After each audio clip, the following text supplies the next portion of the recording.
O último vídeo que eu fiz, eu falei a respeito do abuso do autoritarismo que nós estamos presenciando aqui no nosso país com esse STF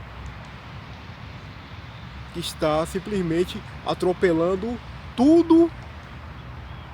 E não é todos, está atropelando os apoiadores do governo, os apoiadores do presidente. Daí eu resolvi fazer uma coisa assim. Já que muitas vezes se fala de governo militar, de ditadura, de anos de chumbo, anos perdido, enfim, já que se critica tanto aquele período lá, 1964 a 1984, que foi o período do governo militar, eu resolvi fazer esse vídeo daqui para falar um pouco do governo militar, aquele período. E também aproveitar para dizer o seguinte, que como se trata de um assunto muito longo, eu resolvi fazer então em duas partes. Aqui vai ser a primeira parte e mais para frente eu vou fazer uma segunda, porque é um assunto que vale a pena ser conversado nesses tempos de autoritarismo, de censura, de perseguição, de você estar na sua casa e a polícia ir lá prender você, de você ter as suas contas bancárias bloqueadas, porque é tudo isso que o STF, na figura tenebrosa daqueles dois vagabundos, o tal do cabeça de ovo, aquilo é vagabundo, eu já falei isso mais de 1 milhão de vezes, é um vagabundo e eu nunca vou me cansar de dizer isso. E junto com ele tem o parceirinho dele lá, o tal Bico de Veludo, que também é outro vagabundo. Dois vagabundos, Bico de Veludo e Cabeça de Ovo. Então, entrando na questão do governo militar. Provavelmente você já escutou por aí. Disseram que houve um golpe lá em 1964. Essa daí é a primeira mentira relacionada com o governo militar. Não houve golpe nenhum, cara. Nenhum soldado, nenhum recruta, nenhum oficial do exército, ninguém foi lá na porta da presidência dar um chute na porta, derrubar, dar tiro, fazer confusão para tomar o poder. Não havia tanques de guerra na rua, nada disso. Falar-se em golpe, a gente logo pensa nessas coisas todas, em uma tomada violenta de poder. E não houve nada disso. O que aconteceu foi o seguinte, o assunto ele é muito longo, eu vou tentar resumir. Aconteceu assim, o presidente do país, naquela ocasião, era o tal do João Goulart, o tal do Jango, um vagabundo. Vagabundo igual a Lula, vagabundo igual a Dirceu, vagabundo igual a Fernando Henrique Cardoso, enfim, e vagabundo igual a vários que estão por aí. E o tal do Jango, ele começou a nutrir uma simpatia, um namorico com Cuba, Rússia e a China maoísta. Inclusive ele chegou a fazer uma visita lá para a China e uma das pessoas que recebeu ele lá foi o próprio Mao Tse-tung. Naquela ocasião, os militares eles não estavam vendo com bons olhos a aproximação de Jango com esses caras, com Cuba, com China e com, também, eu esqueci de mencionar, com a União Soviética. Queriam saber qual era o caso dele, qual é o seu caso, cara. Para que porra você está indo lá para o outro lado do mundo, atrás de China, atrás de União Soviética? Por que você está indo aqui fazer simpatia com Cuba?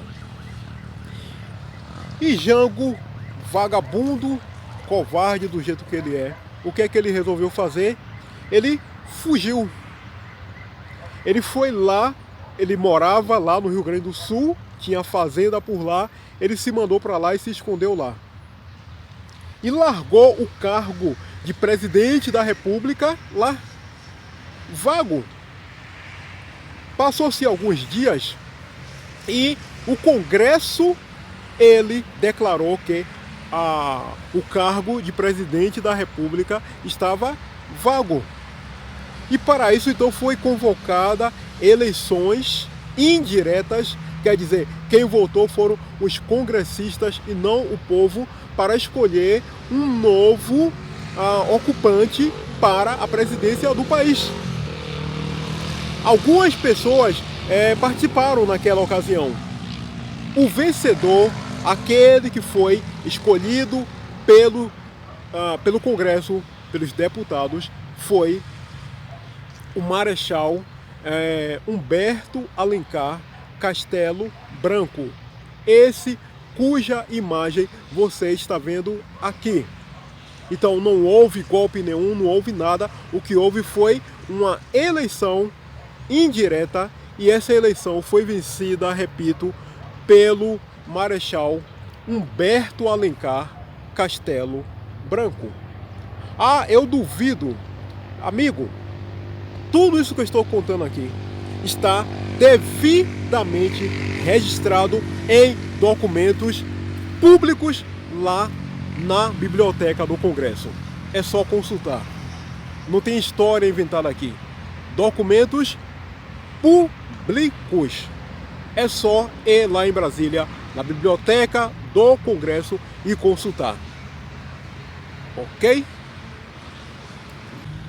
Daí vem uma outra lenda urbana contada aí pelos esquerdalhas, pelos lagradores, por todos esses caras que pintam o governo militar como sendo um período nefasto, um período turbulento, um período de perseguição, de dor, e não foi nada disso. A mentira é que os militares, eles mataram o vagabundo do tal de João Goulart, o tal do Jango. E é mentira, cara. É uma grande mentira. Eles inclusive chegaram a dizer o seguinte, que os militares envenenaram o tal do Jango.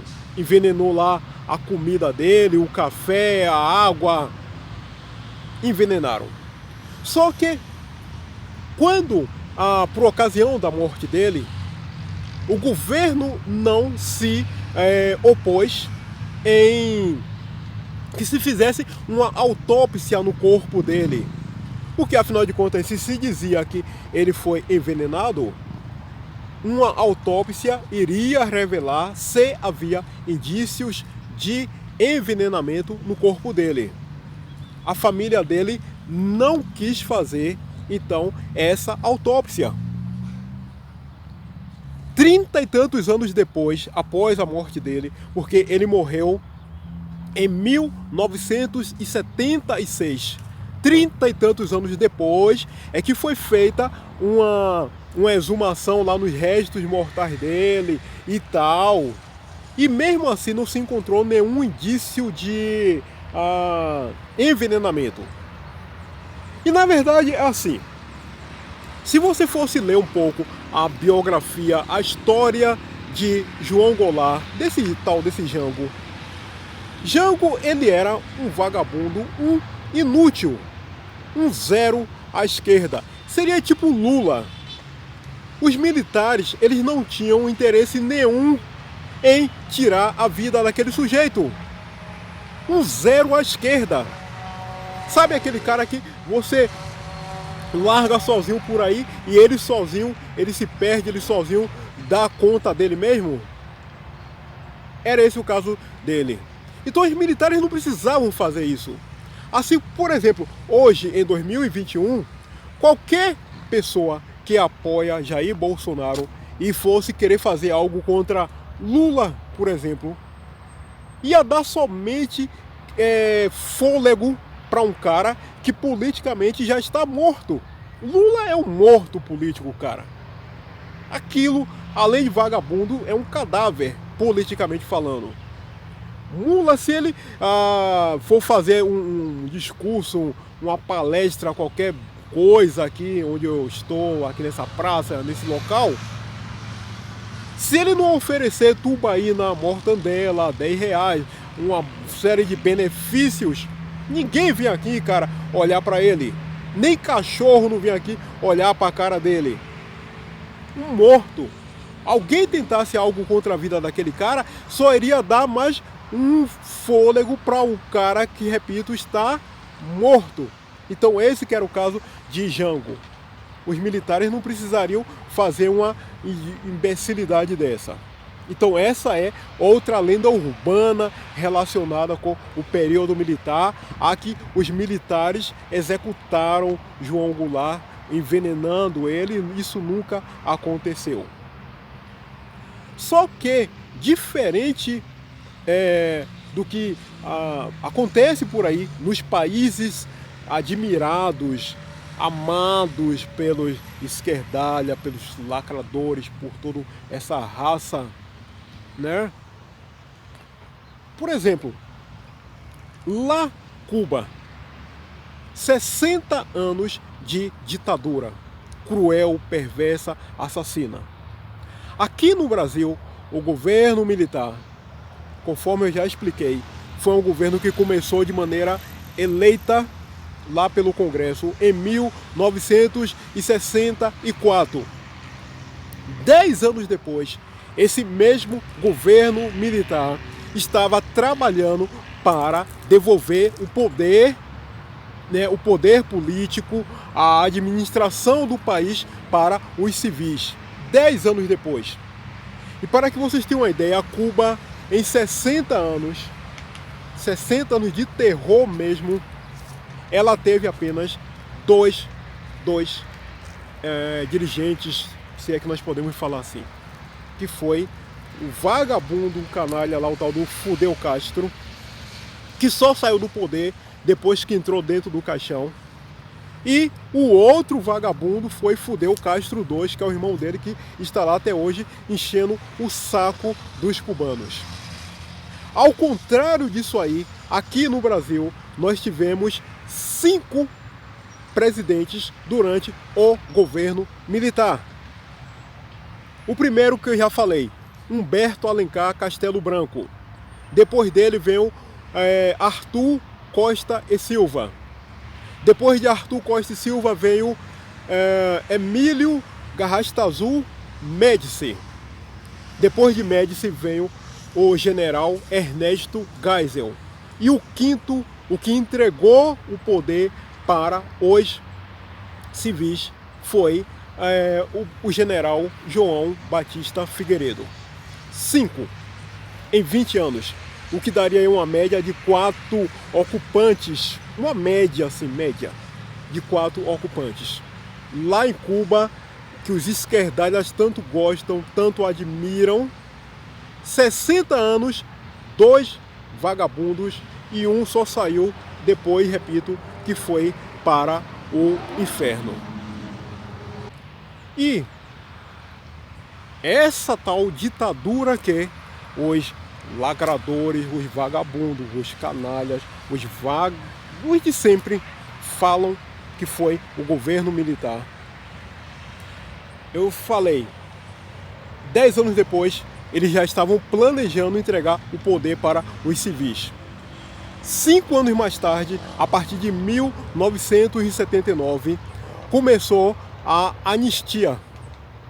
Diversos caras, alguns ainda estão até vivos por aí, outros ainda bem que já foram, mas diversos caras, Fernando Henrique Cardoso, Serra, Leonel Brizola, Genuíno, Marina, Lula, quem mais? Dante Oliveira, um monte de vagabundos por aí, eles foram anistiados e puderam voltar aqui para o país. Puderam voltar a entrar na política. Vários deles conseguiram até se eleger. Alguns se tornaram prefeitos, outros se tornaram governadores e outros se tornaram presidente do país. Essa daí foi a terrível, a cruel, a ditadura militar, conforme os tais dos lagradores falam. Começou em 64, 74 liberou, começou a liberar-se, a planejar-se devolver o poder para os civis. Tempo depois, anistia, e mais para frente a entrega total para esses tais civis. Agora, ao contrário do governo militar, esses países que esses caras tanto gostam, Cuba, Venezuela, até hoje ainda possuem presos políticos. E esses países até hoje, Nicolás Podre assumiu lá no lugar de Hugo Chávez, e ele não vai sair tão cedo do país lá na Venezuela, né? Nicolás Podre, tão amado, tão admirado pela esquerda brasileira, ele tão cedo vai sair do poder. Fidel Castro, já falei diversas vezes, 60 anos no poder, só saiu depois que se fudeu e foi para o inferno. Isso daí, para esses caras aqui no Brasil, para a mídia aqui do Brasil, é exemplo de democracia, de liberdade. Crueldade, segundo eles, foram 20 anos de governo militar, 5 caras que assumiu, os caras, assim que assumiu, começaram a entregar o poder para os civis, foi deixando a casa em ordem. Para eles isso aí foi ditadura. Esse daqui é a primeira parte desse vídeo, onde eu pretendo falar a respeito do governo militar. Eu vou fazer a parte 2, e na parte 2 eu vou abordar alguns outros aspectos daquele período a respeito do governo militar. Correto? Vídeo concluído aqui. Muitíssimo obrigado. Eu vou aproveitar para pedir a você, deixe seu gostei. Esse gostei seu, quando você deixa, ajuda um monte, cara, muito mesmo. Dá essa força, tá? Deixa seu gostei, tá bom? Hoje é segunda-feira, começo de semana, então vou aproveitar para te desejar uma excelente semana, ótima semana de trabalho. Até o nosso próximo vídeo, até o nosso próximo encontro. Muito, muito obrigado.